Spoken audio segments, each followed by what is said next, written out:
from the head? Everywhere. Everywhere. Every cycle she bleed from the head, bleeding into the lung, bleeding everywhere. Devil is a wicked From devil. that night, everything stopped. That is all the bleeding from all the abnormal places, the endometrial tissue dried up. Hey! Sister Hannatu may still have one or two things to say verbally. And she's very appreciative of this husband. Give us one or two things you want to say. Before I left Nigeria for my surgery, I was already swelling. My feet were swollen, my heart was failing, I was spotting every day for months. Immediately they took me there. They didn't know what was wrong with me, so the doctor told me that they were going to do a diagnostic laparoscopy to ascertain what exactly is wrong and the cause of the recurrent miscarriages and the abdominal pain. That was they said it was going to take an hour or an hour. Oh, that's why you should calm down. So that was the last thing I knew. They took me into the theater, pressed me open,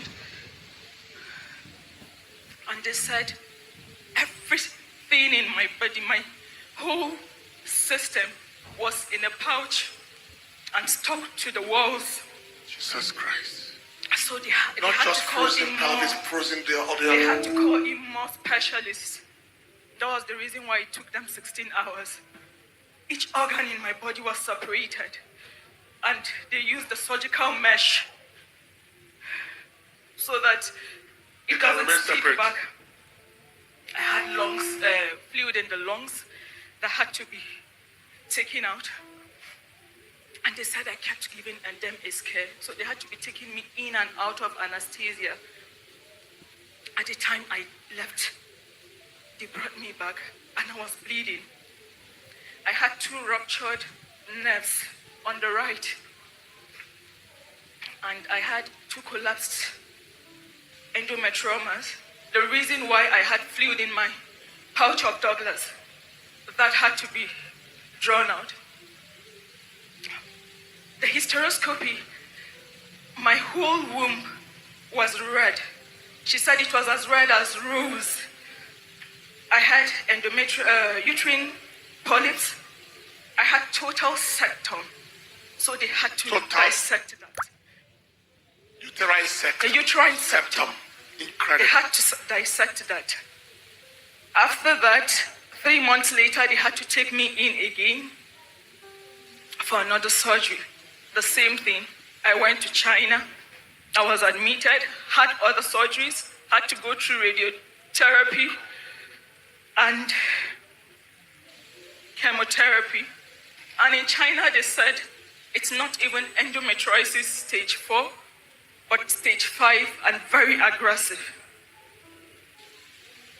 The doctors in Dubai said I should come back because we had language barrier in China. And my husband was posted there for his course. I went back the whole of 2019, 2020, throughout the lockdown. I was in Dubai. Jesus. It was capital intensive. I had to be going in and out of surgeries for me to survive. I came back and they told me there's no cure. And this man stood by you all this while. I begged him to allow them to take my womb and everything out, and he said no, that my word was going to come from this altar. You asked them to take your womb and everything out. He said no, that your word will come from this altar. Oh my God. Oh my God. I came back to Nigeria. It's been one pain or the other. One pain or the other. From 2019 to the 9th of July. From 2019 to the 9th of Either July. I'm on admission in the hospital or if I'm at home. I had, from the time I came back to Nigeria, I had a permanent nurse with me at home. That night that my word came, I was in pains. Morphine stopped working. Petidine stopped working. Hey! Morphine stopped working. Hey! pentosicin stopped working. Hey, And they don't give me just one ampoule, they give me 3 ampoules. Jesus. Within 30 minutes, 1 hour, the pain is back. I kept fainting, fitting, diazepam, nothing worked. So I was permanently on sedation. Oh my The God. best way to have peace is for me to be sleeping. Even while I'm asleep, once I turn, it's pain.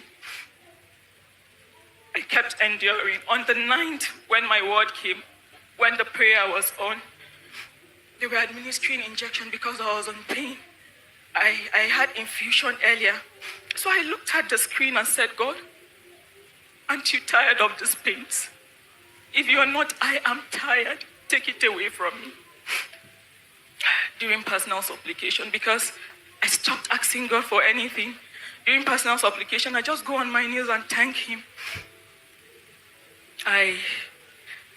The personal supplication came, declaration came, and you started from the first declaration, nerve pain, sciatica, and I shouted because I usually have shock. Wow. I can't sit. When sitting, I will have to recline backwards. I jumped and I told my husband my word. The next thing I heard was every lump in the body. I shouted again. You talked about ulcer. You talked of, because whenever I'm bleeding, my head as if I'm on fire. So I have migraine and all that. You talked about that. Then when it got to ovarian cyst, I now looked at the screen and said, Lord, but you know mine is caused by endometriosis. Immediately you said a H name involved. I went flat and said, God, I didn't know you were mindful of me. Immediately I said that. You now said endometriosis. Immediately I felt something cut from here. The pain disappeared. You now said an L name. I looked at my husband. We started dancing. When the prayer was over, because I don't go to the toilet the way normal people go. I would have to. There are times when the pain is intense. I use boiled water without mixing it. I pour on me to get relief, and I don't even feel the pain. Boiled water. Boiled water.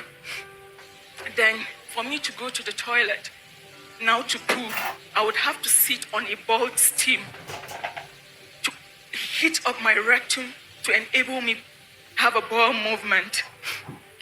Or I would have to use my hand through my vagina to dredge it out. So it's been like that for 6 years. Immediately after the prayers, I felt like weeing. I went to the toilet to ease myself. And immediately I sat down, I felt bowel movement. And the next thing, it dropped. I shouted and called my husband. We danced. 2 days later, some whitish fat substance started coming out. And ever since then, but from that night that you mentioned my word, not a paracetamol. Not a paracetamol. Not infusion, not injection, nothing.